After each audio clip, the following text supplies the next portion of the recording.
Welcome to the Friends at Home Docent Talk. My name is Karen Butter, and I'm president of the Friends of the Alameda Free Library.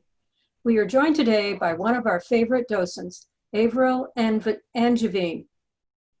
Before we get started, though, I want to review technical details about the webinar itself. This is a live webinar. The audio for all audience members is muted, and the video is turned off, so you will only see Avril, her presentation, and me for part of the time. At any time, I encourage you to submit questions through the Q&A icon on your control panel. I will read the questions to Avril to respond, so please ask questions.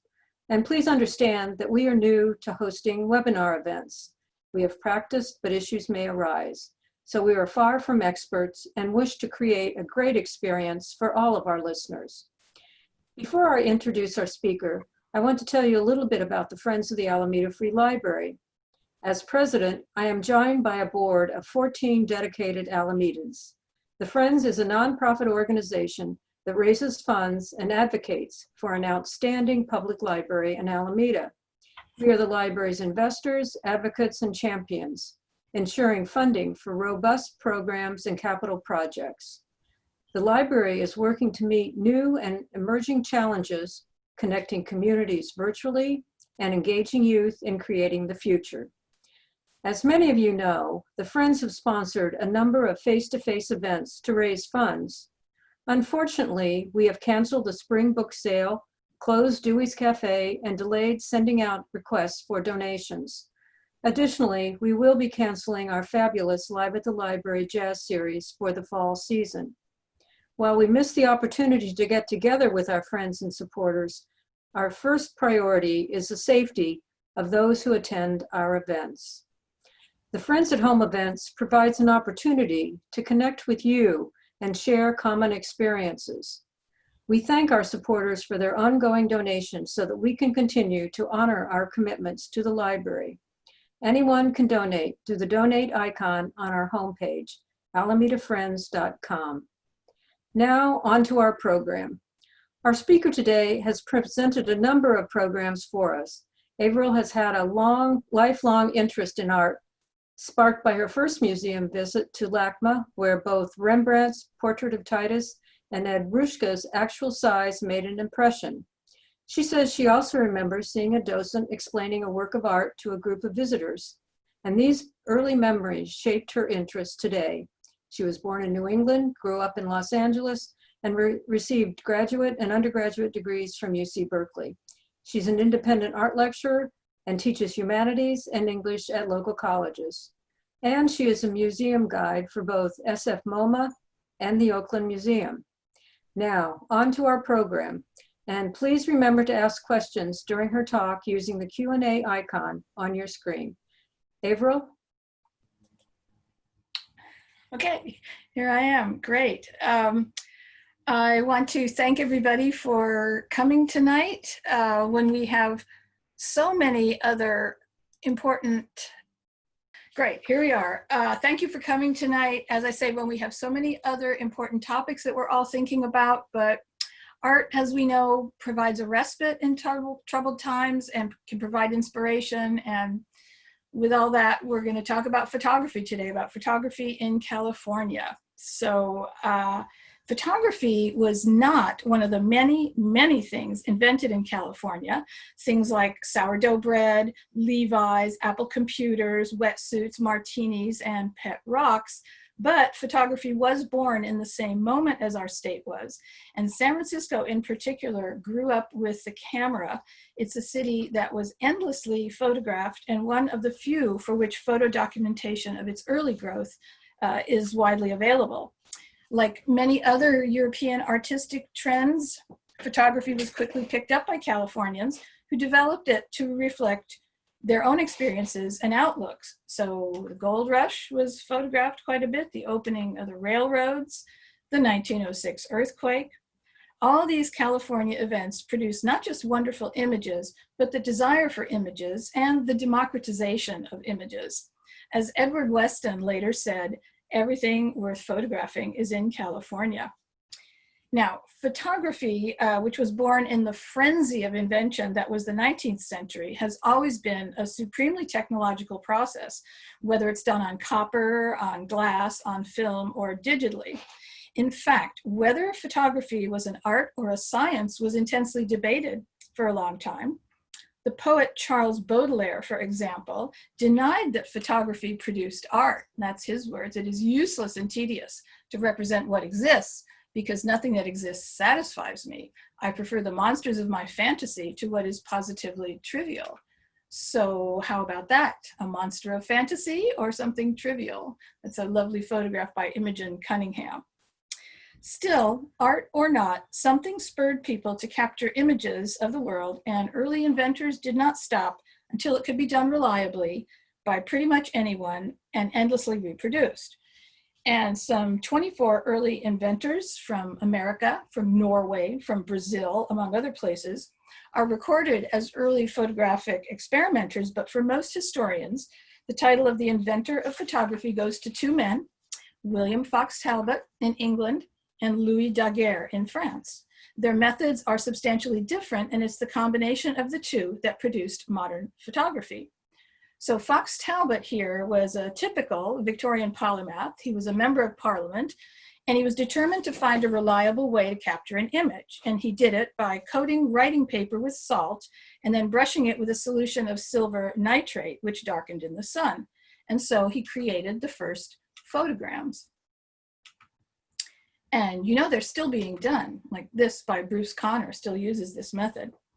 Now in 1835, Fox Talbot put pieces of his sensitized paper into little teeny miniature cameras, and after a very long exposure, like an hour or more, an image appeared. Now this was ideal for things that didn't move around very much, like roof lines. Here's the roof of his house. So that was a beginning. Meanwhile, on the continent, a Frenchman, Louis Daguerre, a painter and printmaker well known about Paris as the proprietor of the diorama, which, as you can see, was a spectacle featuring theatrical painting and lighting effects showing famous historical scenes, faraway lands, and so forth. And in 1839, he revealed the results of a decade of experimentation, the magical Daguerreotype, which is a madly complex and dangerous process in which silvered copper is treated chemically to reveal an image. The basic equipment, as you see here, weighs like over 100 pounds. Now by 1840, Fox Talbot had discovered that an exposure of mere seconds in bright sunlight, which left no visible trace on the chemically treated paper, nevertheless left a latent image which could be revealed by an exciting liquid, they called it, what's now called developer. This was the first image not produced in the camera, and it led to the darkroom, the printing of multiples, and modern photography. And here's one of his early images produced this way. You can see it's very fuzzy, and it takes a long time, long exposure. But the new discoveries in photography came quickly. The wet collodion process that used glass negatives, then the dry collodion process, which eliminated the need to develop in the field under a tent. Then there was the album and print made on paper coated with albumin from egg whites, which made it possible to print 200 or 300 prints in a day. And at this point, photography was well on the way to becoming a democratic medium when cameras, coated papers, and developing solutions could be bought rather than prepared. And in 1888, boom, the first Kodak camera appeared, and photography became a hobby. The camera came loaded with 100 film exposures, which you sent back to Kodak for development. The great French portraitist Nadar nailed it when he said, "Photography fascinates the greatest minds, yet can be carried out by any fool." And of course, in the United States, there were lots of fools.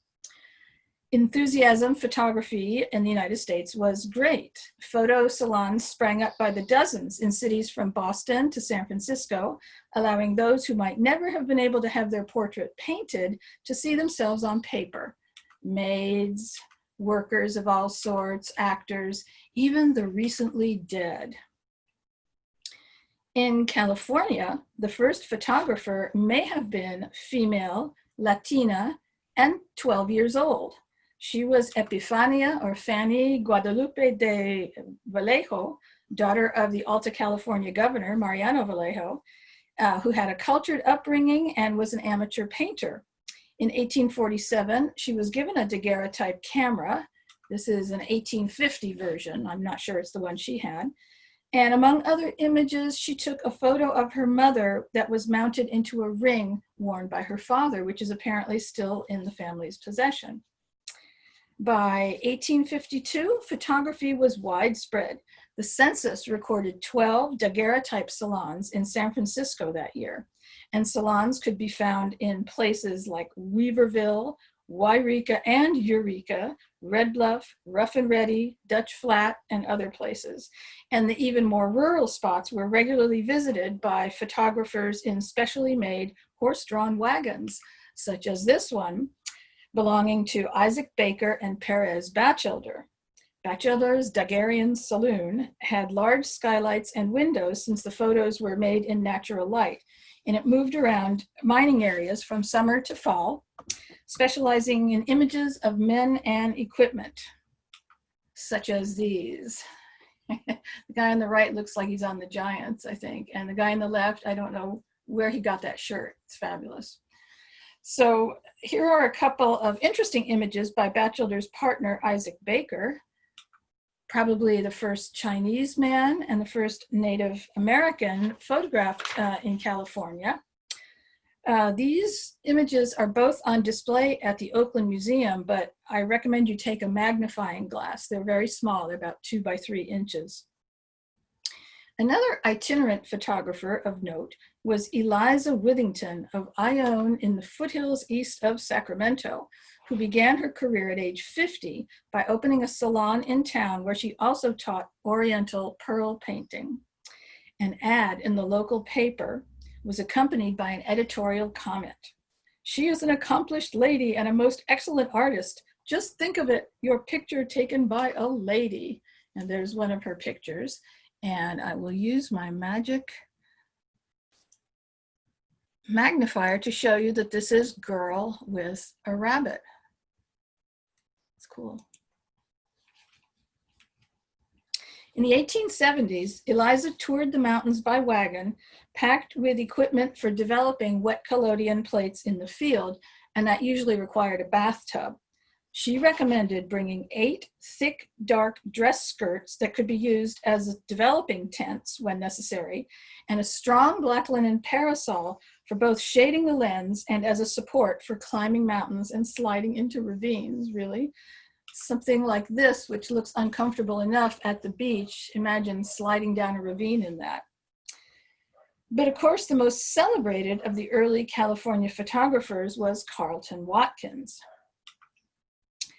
After having come to California as a minor, he fell into photography and found his muse in Yosemite, which was then a full day's journey from San Francisco. In 1861, he carted a giant custom-made camera and several 18 by 22 inch, so do that, 18 by 22 inch glass plates weighing 4 pounds each, 2,000 pounds in total, to Yosemite on mules. And of course he had his dog with him. He coded and processed his huge negatives in a tent. Watkins' photographic achievements under these conditions astonished his peers. His Yosemite photographs became an international sensation for their beauty and technical mastery, but also because they provided access to one of America's grandest wilderness areas. The 30 images he captured of the valley are said to have directly inspired Abraham Lincoln to sign the legislation to preserve Yosemite for public use, resort, and recreation. John Muir even admired his photographs and followed the trails that Watkins took to make them. He typically preferred high vantage points for his panoramic landscapes, such as this one, often anchoring the images with some kind of distinctive feature, a tree or a rock in the foreground, with trees and cliffs and so forth in the back, middle or far distance. Here's a wonderful picture he took of the Farallones. And there too, I'll use the magnifier and we can see seals on there. It's very cool. At the height of his career, Watkins traveled on 2 railroad cars, one for his wagon, horses, and equipment, and one for himself. He had a fancy studio in San Francisco right near the Palace Hotel, but due to the economic downturn of the 1870s, he spent years in debt. At one point, his family was living in a boxcar in Oakland. In 1906, April 1906, the curator of the Stanford Museum agreed to buy his work, but before Watkins could deliver the goods, the earthquake struck. Watkins lost his studio, all his negatives, and his sanity, and he spent his last years in the Napa Hospital for the Insane, where he died in 1916. Now, Yosemite photographers like Watkins saw majesty and spirituality in nature, as the luminist painters of the time, like Alfred Bierstadt or William Keith here, also did, but the photographs are documentary in style. The next wave of photographers, the pictorialists, aim to record spirituality in their images. And I suppose before we go on to them, we might see if there's any questions. Karen? Yeah, I have a question for you, Avril. You said that all of Watkins' paintings were destroyed. How can we see the ones that you have now? And if so, is there any where that they are actually displayed? Well, yes, of course, it was what was in his possession at the time that was destroyed. So things had been distributed, other people had copies of them and so forth. And in fact, in 2008, in a library someplace in New England, somebody opened a flat file and found a whole bunch of his work in there. But other people, there are prints available for what wasn't destroyed. And in fact, a couple of the images I showed you are in the Oakland Museum. They have a giant, kind of an album of his huge prints. So they're around. Also, when he had, during the economic downturn, when he was on a low ebb, another of the local photographers, it was kind of like the Wild West then, another photographer got a hold of all his work and published it as his own. And those are gradually being reattributed to Watkins. So you can see his stuff, but it's a tragic story. The other question about him, you mentioned that he took these huge glass pieces to Yosemite. Yeah. Did he actually do the development at Yosemite, or did he have to bring them back? No. Those are wet plates, so they have to be developed right at the time. They have a tent, and as I said, I don't know, right, Eliza Whittington could use a skirt as a tent. They had a tent with them, and they had to develop it right at the time. When they went to dry collodion plates, they could be brought back to the studio. But it was just like a massive undertaking, not only to cart these things around, but to be able to develop them in the field. It's staggering to imagine what they did, really. It's amazing that we have any left, knowing that, there were not very good trails to Yosemite at that time. And they're glass, right? Yeah. And one other question I have, I noticed on that image that you had of the children with Kodak, and they spelled Kodak Kodack. Do you know? No idea. I got that off the internet. I have no idea where it came from or what it means. I think it was intended to be cute, would be my guess, but I don't know. Okay, over to you. Okay. So we are at the point where we're going to start in what's called pictorialism, which aim to record spirituality and atmosphere in the images themselves. So a number of threads combined to give rise to pictorialism. For one thing, photo artists wanted to distinguish their work from the snapshots, and that term was pejorative right when it was invented, that anybody could make with a Kodak camera. And meanwhile, the focus on the handmade expressed, in the ideas of the arts and crafts movement, which, as you know, was very strong in the Bay Area, prompted photographers to try to use ennobling processes, they called them in the darkroom, including coloring and printing on fancy kind of textured papers and so forth, to sort of counteract or humanize the machine that they actually had to use to create their work. Now, the dean of the American Pictorialists was Alfred Stieglitz, who not only took photographs like this lovely one, but he had a gallery and a magazine that promoted the style, which was more or less intended to produce impressionism, right? Painting impressionism in photography.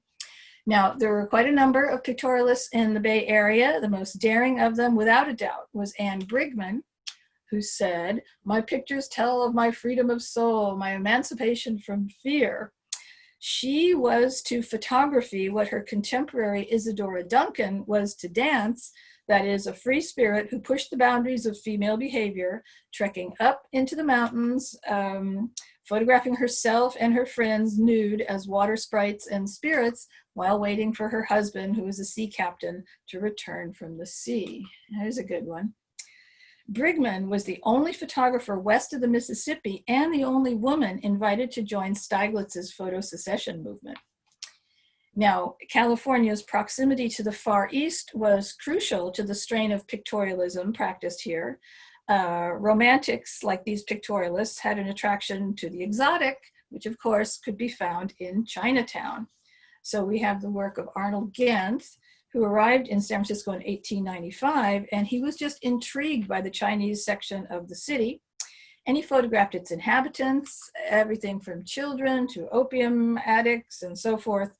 He sometimes hid his camera to give the images kind of a documentary feel, but people qualify him as a pictorialist because he doctored his images, sometimes removing evidence of Western culture by cropping or erasing parts of it. About 200 of his Chinatown pictures survive, and they are the only known photographic record of Chinatown before the '06 earthquake. Now, here's something that I think will surprise you. A couple of pre-1920s or pictorialist works by Edward Weston. Look at that. Like Imogen Cunningham, Weston started out as a portrait photographer in the teens when this soft focus romantic imagery was in demand. And he established himself as a master of this style from his studio in the now lost Southern California city of Tropico. And let me show you how good he was. That's an absolutely staggering image. Here is a photograph of Weston and his muse and model muse, and also a photographer in her own right, Marguerite Mather. This was taken by Imogen Cunningham. Weston and Cunningham met in 1920 and became friends, and they were both moving towards more abstract form and sharper resolution in the 20s with what they called straight images, like this one here, unpretentious and true to reality. This is a famous image of his called Galvan shooting. So this was somebody he knew, a Mexican general, and they were actually hunting, and he's about to shoot a gun, but Weston closes in on his face and gets this rather extraordinary shot. Weston later wrote, "The camera should be used for a recording of life, for rendering the very substance and quintessence of the thing itself, whether it be polished steel or palpitating flesh." You probably know that Edward Weston was quite a photographer of nudes, but he was also quite a womanizer. So I guess maybe he knows about palpitating flesh more than some others. And after 1921, both Weston and Cunningham made more sharply focused photographs with bolder lines and angles like these. These are Weston's, this one, this famous one, and these are Cunningham. Isn't that fantastic? That's at Mills College. And this famous one called Triangles. And in 1932, the world learns a new force in photography based at 683 Brockhurst Avenue in Oakland, California, and that was Group F64. At a party at this house, Edward Weston, Ansel Adams, Imogen Cunningham, and several other friends discussed their work and the struggles of being a Western photographer. They founded Group F64, dedicated to sharp, focused, and detailed photography. And the name refers to, as you can see, the smallest aperture available on large format cameras. F64 creates crisp images with most of the picture in sharp focus. And they were convinced that photographs should celebrate the camera's capacity to present the world as it is, not disguise it with artistic trickery. They didn't even like to use an enlarger. They preferred contact printing on glossy paper. And they also believed that the camera could see the world more clearly than the human eye because it didn't project personal prejudices onto the subject. Okay, discuss among yourselves whether you agree with that. But the F-64 photographers concentrated on landscape, close-ups of items from the natural environment, like these, sometimes wood, plants. They looked at industrial structures, quotidian objects from the modern world, and nudes, lots of nudes. Edward Weston, more nudes. And here's how you shoot that. There he is with a big view camera. Now, at first glance, these subjects seem to have nothing in common, but they're linked by style. The F-64 photographers were determined to make form, not content, the primary feature of their photography. They would no doubt have agreed with the 19th century artist Honoré Daumier, who said that photography describes everything but explains nothing. Now, for Daumier, this was a criticism, but I think for F-64, it was kind of a battle cry. So here's an example of something that, although a good description, doesn't explain much.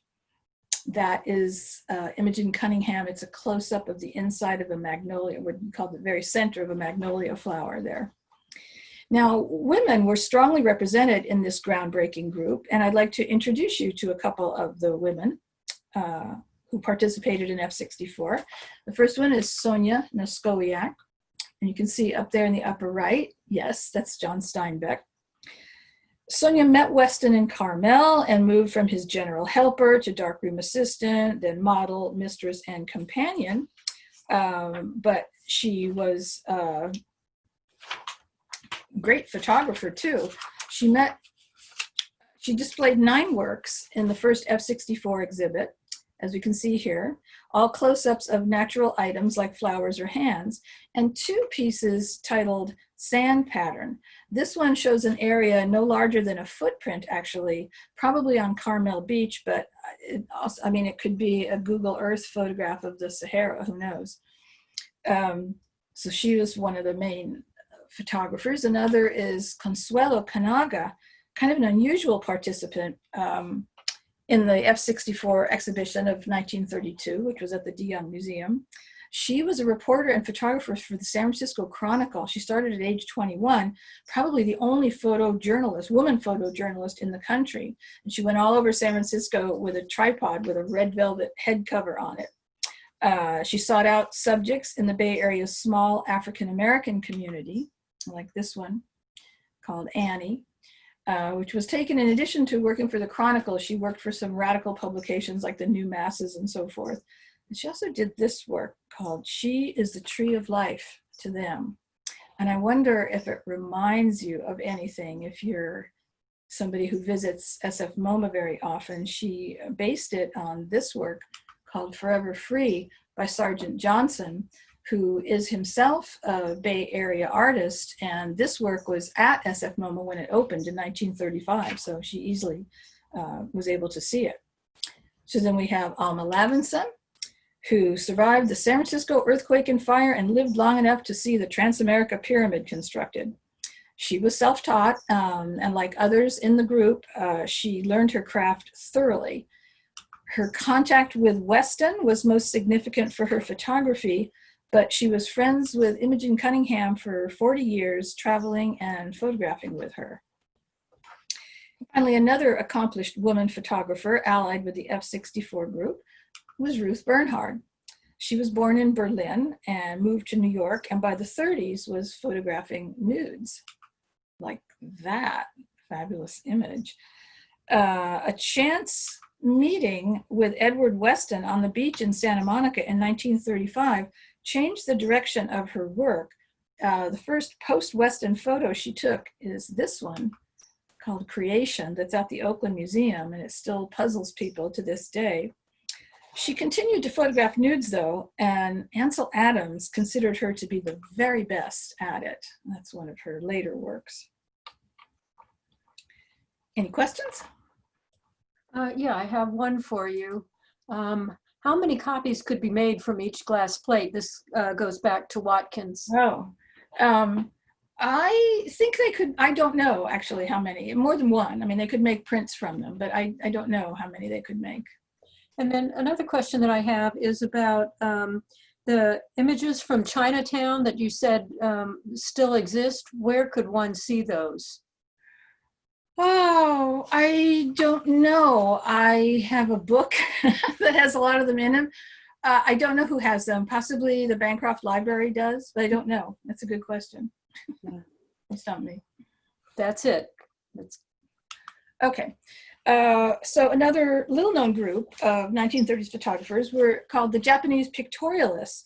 They were men, most of whom immigrated from Japan to the West Coast, to Seattle, to San Francisco, to Los Angeles, while they were still in their teens. They were amateurs who refined their skills in camera clubs and went on to make some of the most adventurous avant-garde photographs in the years between the world wars, much more daring than anything else that was coming out of Los Angeles, which was something of an artistic backwater at the time. Their images were powerful because, as Dr. Kyo Koike, the leader of the important Seattle Club, wrote, "We are not free of Japanese ideas, and yet at the same time, we understand Western ways." Their work was celebrated internationally, but due to forces that you can readily imagine, much of their work was lost during and after World War II. This, of course, is a photograph by Dorothea Lange. Most of the photographers were interned, their cameras were confiscated, and after the war, simply the struggle to return to the society that had scorned them left little room for photography.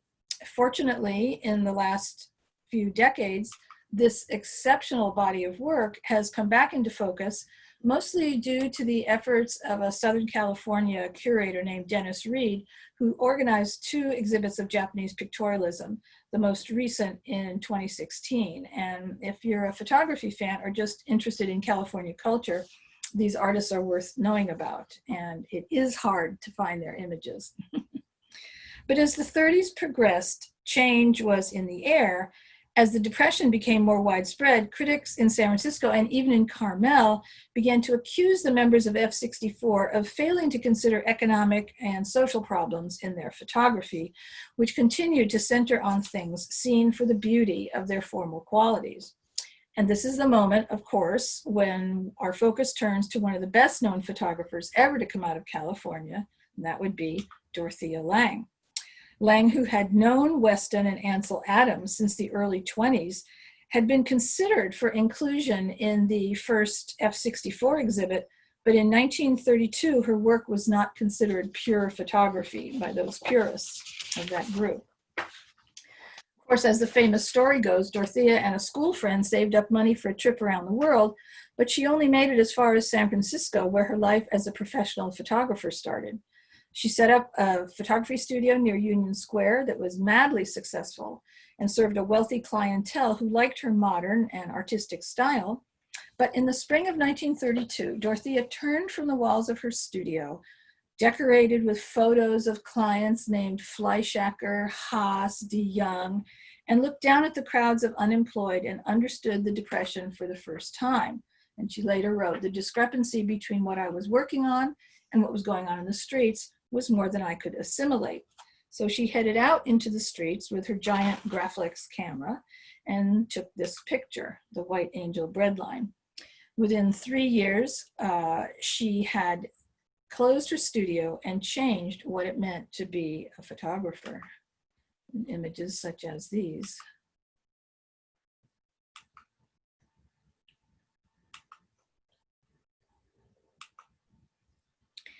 In 1934, agricultural economist from UC Berkeley named Paul Taylor first saw Lange's work, and he quickly recognized how powerful a political statement photography could make.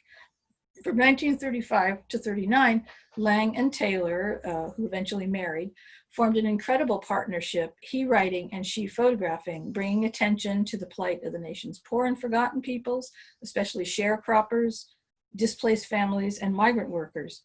The photos, which were commissioned by various New Deal agencies, were distributed free of charge to newspapers. And one of them, of course, is this one, Migrant Mother, portrait of Florence Thompson, perhaps the best known documentary photograph of the 20th century and a symbol of resilience in the face of adversity. In 1941, Lange was awarded a Guggenheim Fellowship, but after the attack on Pearl Harbor, she gave up this prestigious award to record the forced evacuation of Japanese Americans from the West Coast. This, by the way, is just down the street from the Oakland Museum where this was taken. And this wonderful image, I wanted to show you a couple of other versions of this to show you how that one of Lange's skills was in cropping. This is the original photograph. And this is one that has two girls in it. So you can imagine for yourselves which one you find most affecting and for what reasons. Right?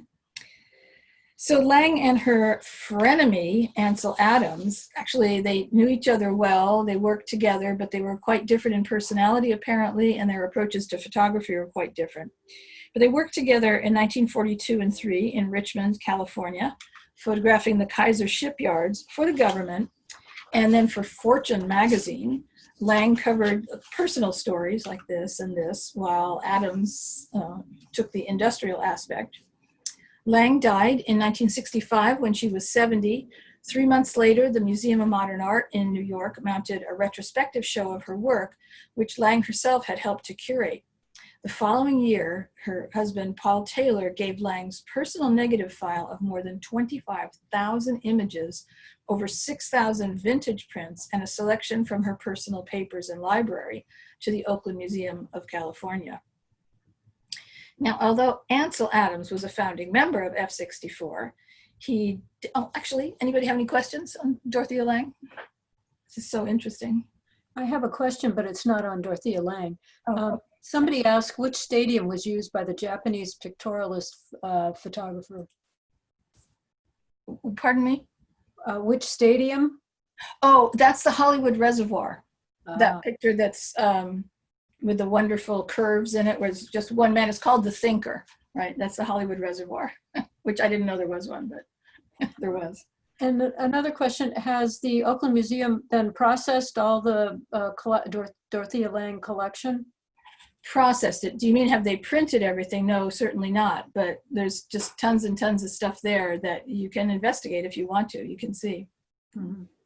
And in fact, recently, a couple of years ago, they did have a wonderful exhibit of her work. They always have a gallery devoted to Dorothea Lange, but they had in the larger hall a nice full exhibit that was traveling around the world to London and elsewhere. Just came back recently, and the galleries, the permanent galleries of Dorothea Lange have been expanded and include a lot more material than they used to. So if the Oakland Museum and all museums ever open again, it'd be worth going there to see them. Okay. Okay, thank you. All right, okay. So we're talking about, so the great Dorothea Lange, who's the other most famous photographer coming out of California, of course, Ansel Adams. And though he was a founding member of F64, he differed to some extent with their principles. And ironically, he connects both to an earlier tradition and leads to a more contemporary role for photography, particularly landscape photography. His concern to record the sublime links him to the romantic tradition of the late 19th century, but his insistence on the emotional effect of his photos also pushes him beyond the straight objective photography of F64 and leads in a way I'm sure he wouldn't have foreseen to today's strain of anti-Ansel landscape photography. But let's go back a little bit. In 1927, he was 25 years old. There he is, second from the right in the cardi there. He had spent the previous 4 summers as a keeper of a Yosemite lodge, photographing the park in a typically pictorialist atmospheric style. He was vacillating between a career as a concert pianist and a photographer, like who gets to do that, when he captured the image that would put an end to music once and for all, and was remembered by him as one of the most exciting moments of my photographic career. So laden with his 6.5 by 8.5 inch Corona view camera with 2 lenses, 2 filters, a wooden tripod, and 12 glass plate negatives, Adams stood on a high ledge above the valley. He had already used 11 of his 12 plates. When he turned to face Half Dome for his final exposure, he chose a red filter and exposed the plate for 5 seconds. And here's the image called Monolith. Staggering. Now, imagine if he had dropped that glass plate on the long hike back to the car. California photography would probably be different. Soon, Adams began his development of straight photography, in which the clarity of the lens was emphasized and the final print gave no appearance of being artistically manipulated, as the pictorialists had done.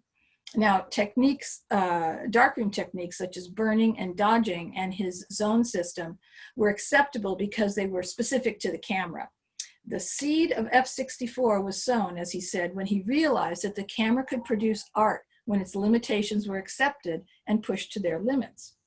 So he set aside contemplation of the grandeur of the Sierra to shoot simple objects in the style that characterizes F64.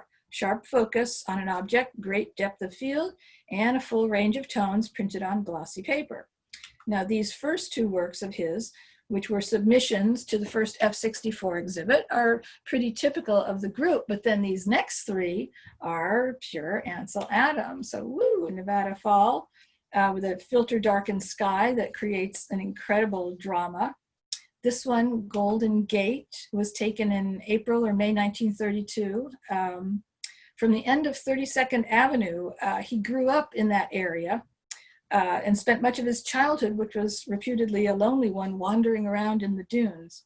And finally, this one, Frozen Lakes and Cliff, really one of the earliest abstractions made directly from nature, was made with a telephoto lens that eliminates all context.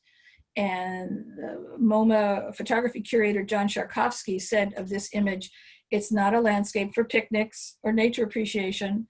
It's a landscape for the testing of souls."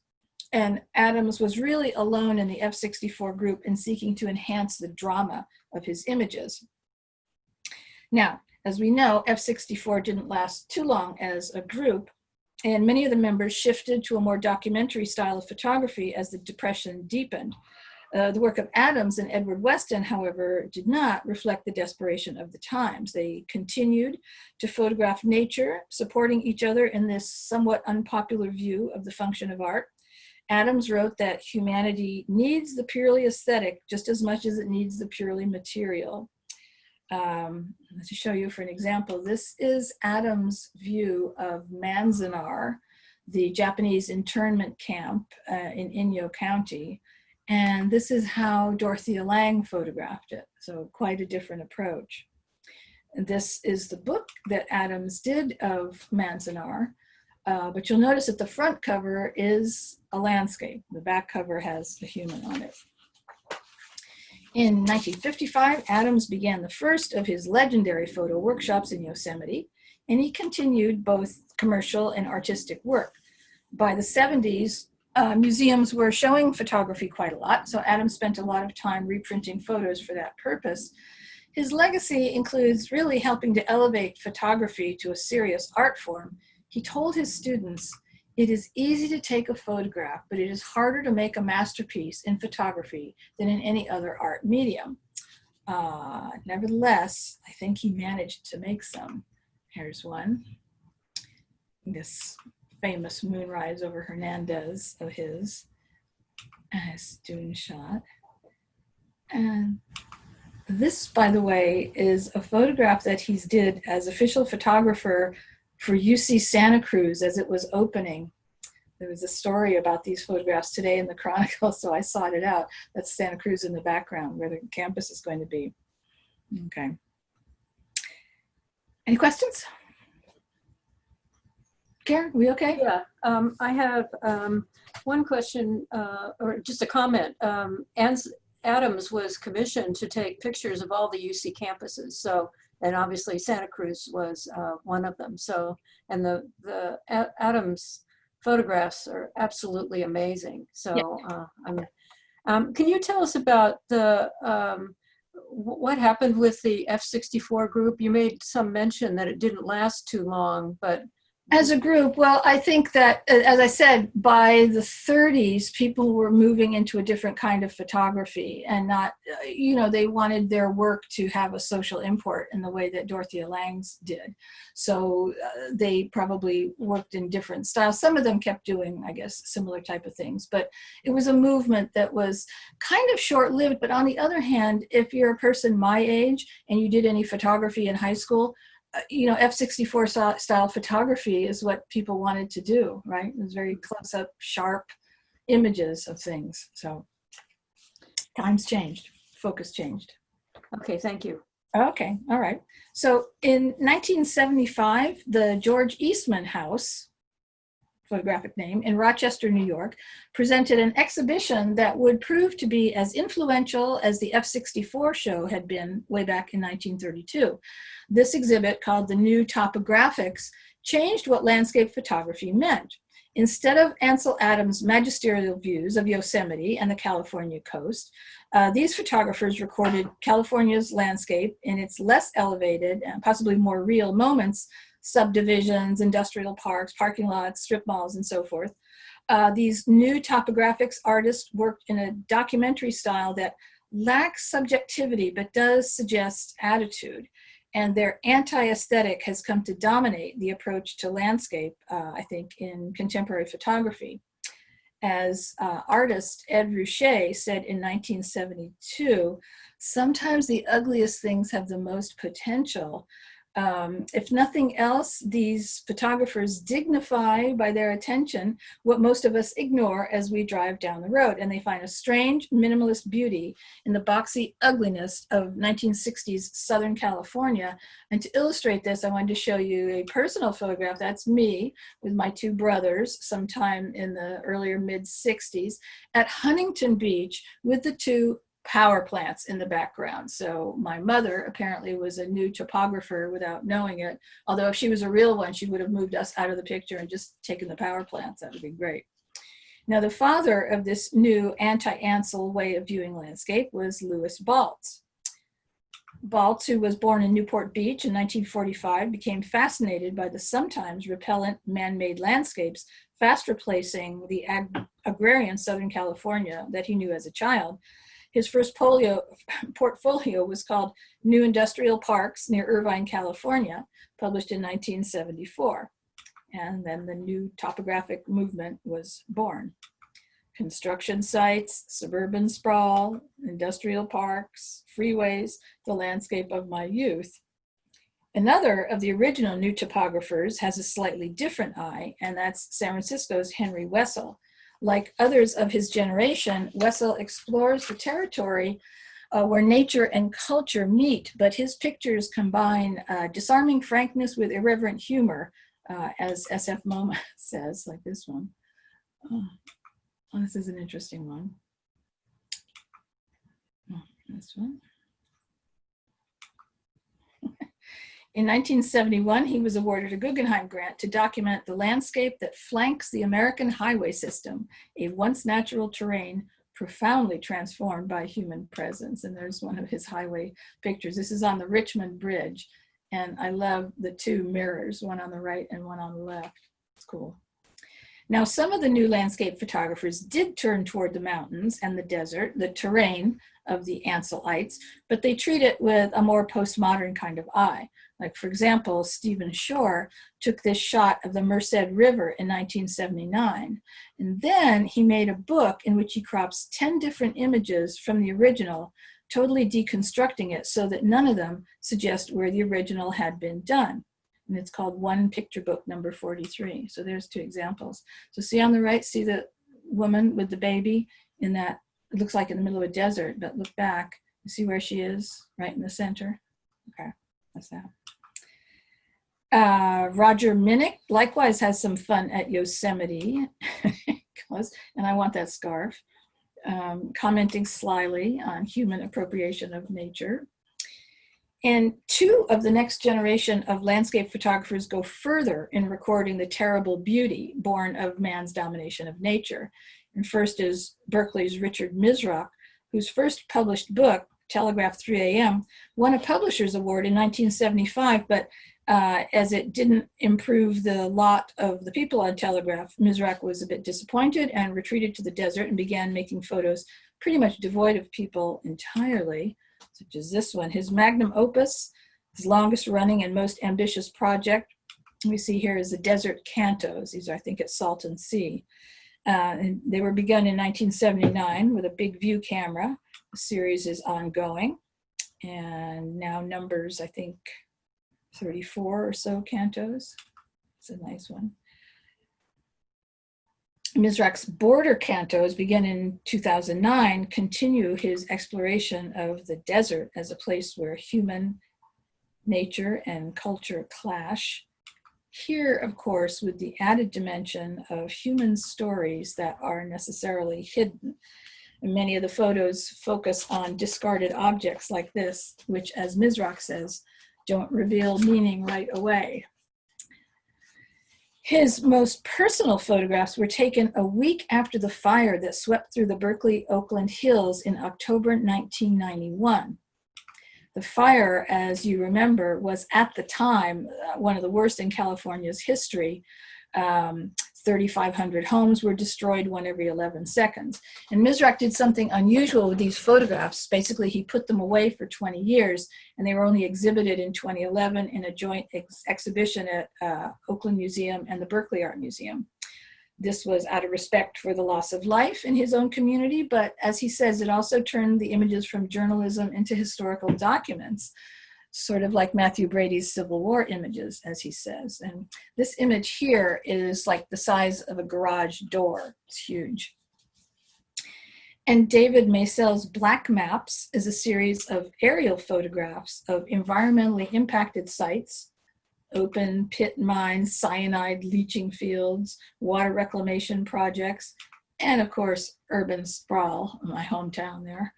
Maysles Lake project consists of images from Owens Lake, a 200 square mile lake, former lake on the eastern side of the Sierra Mountain, which dried up in 1913 when the Owens River was diverted into the Los Angeles Aqueduct. As of 2013, it was still the largest source of carcinogenic dust pollution in the United States. But landscape includes not just highways, but city streets too, and can show us how life plays out on them. Now, Cal State Northridge in Southern California has a wonderful collection of photographs, mostly from the 60s, 70s, into the 80s, by Black photographers, most of whom worked for local newspapers. This incredible trove documents daily life like this, important events. The man here, the bus driver, is the first African-American, name is Charles Reed, hired by Greyhound on the West Coast. He drove the route from Santa Monica to Palm Springs, right? Celebrities, politicians, and just ordinary people. Love this one. It's from 1962. And political activity. Can you recognize who's in the center of this photograph? That's Jesse Jackson. And if you look on our left, his right, that's Martin Sheen as a young guy. Now, while some of these images do show us a different time and place, this was a Black Panther headquarters that was bombed. And this is an image from the Watts riots. Some of the images, sad to say, are shockingly contemporary. Like this was a rally. This is before the Rodney King riots in 1992, when a young girl was shot by a storekeeper in Koreatown, and they rallied against it. Now, Anthony Hernandez is another Southern California documentarian who looks at urban LA. Over the last 30 years, he's gone all over, Boyle Heights to Beverly Hills. I like this image. His most recent work looks at what's left of the wild in Los Angeles, where he finds traces of human habitation in the form of homeless encampments. And changes to the cityscape also preoccupy Berkeley photographer Janet Delaney, who began shooting south of Market when redevelopment for the Moscone Center began in the 1980s. I really like this one.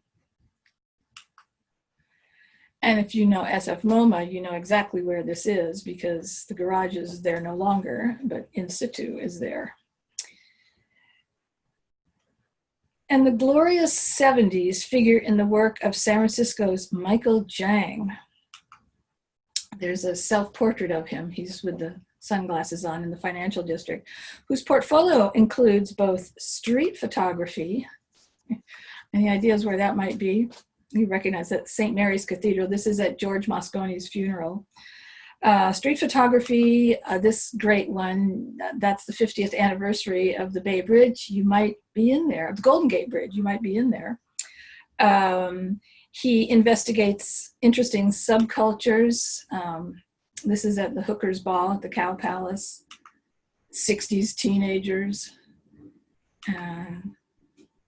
punk rock bands in San Francisco, and his own family, gentrification and assimilation. This is such a 70s shot. That's called Chop Chop Uses the Toilet.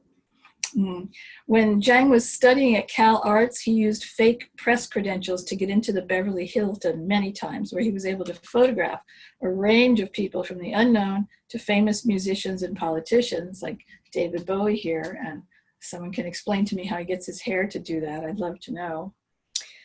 Jang has continued to pursue creative projects while earning a living as a commercial photographer in San Francisco, and he was relatively unknown until 2002 when SF MoMA acquired several of his photographs. And finally, even California's signature community, the suburb, has its documentarian, and the dean of the suburban photograph, the man who invented it, in fact, is Bill Owens, who in 1973 released the photographic book Suburbia, which showed American suburban life in the town of Livermore, where he lived at the time and was a photographer for the local paper. The LA Times commented that the book rouses pity, contempt, laughter, and self-recognition. That's probably the most famous image from it, called Richie. Owen's influence was immense during the 70s, especially in respect to this kind of portraiture that shows the middle classes. He also published a book of photos called Working, I Do It for the Money. And finally, Larry Sultan has turned the lens on his own suburban family in a series of real and staged photographs called Pictures from Home, which aim to document not just the physical, but the psychological landscape of suburban family life. These are his parents. He grew up in the San Fernando Valley, which became a source of inspiration for a number of his projects, including his book, The Valley from 2004, examined the area's middle-class tract homes that serve as pornographic film sets. Really. And the last series he did before his death in 2009 was called Homeland, a stage series in which he hired day laborers to pose on the rural edge of Marin County. But let's end with an artistic approach to the California photographic landscape, one that I find both beautiful and strangely optimistic, and that's Pear Blossom Highway from 1986 by honorary Californian David Hockney. Yes, it is a photograph. It's made up of over 700 snapshots collaged together to combine both the driver's and the passenger's view, a fabulous response to what may be both the camera's strength and its weakness, that monoptical view. So thank you so much for coming along today. And what should I do here? Stop the share. Karen, do you have? Yeah, I have one question, and I'm not sure exactly which photograph it refers to, but you may know. The writer said the discarded object is actually a water station for immigrants crossing the desert on foot. Mm-hmm. Yeah, that's probably in the Misra, in the border cantos, yeah. Yeah, okay. And could you tell us, besides the exhibits at the Oakland Museum, where we could see photograph collections in the Bay Area? Well, you know, SF MoMA has a huge collection of photography, and you know, all the museums have much more stuff than they ever have displayed at any particular time. Oakland is particularly good, and it's all California work. They have lots also. Oakland, SF MoMA, I mean, all the museums have good collections, but there's also Pier 24, which, I mean, it's difficult to talk about this right now because you can't really see anything, but the Mammarra Foundation at Pier 24, which is right underneath the Bay Bridge, they have a wonderful collection of photography there, and they change their exhibits fairly, not terribly frequently, but it's a good place to see a wide range of photography. Yeah. And do you know if there are any exhibits that are planned for the future on photography? Well, as I say, SF MoMA always has exhibits up, and right now, what is there, if we could go in and see it, is a photography exhibit of the work of an African-American photographer named Dawood Bey. Those are wonderful. He's from New York, and they're wonderful images. That's up. And I can't remember what's coming up after that, but there's always photography on view at SF MoMA. And it can be all sorts of things, from California work to brand new, interesting stuff to French, whatever. I mean, lots of stuff you can see there. Well, I really want to thank you. This has really opened our eyes to what's possible in photography, both historically and current. So thank you all for attending our event, and to Avril for a fabulous program. As a reminder, on June 24th, Alan Fleischman will talk about his short story, Franny Potter, a work of fiction set during the Spanish Civil War. I know you'll find it fascinating. Then on June 13th, we will have a docent talk on the Frida Kahlo exhibit at SF MoMA. And on July 24th, we're joined by former Alamedan Alice Wilson Freed to talk about her murder mysteries set in New Orleans before and around Katrina. So please join us. Finally, thanks to those who helped to make this happen: David Beal and Karen Manuel for technical issues with Zoom and registration, and Kumar Fonzie for arranging the docent talks. Please sign up and join us for the next Friends at Home event. Thank you.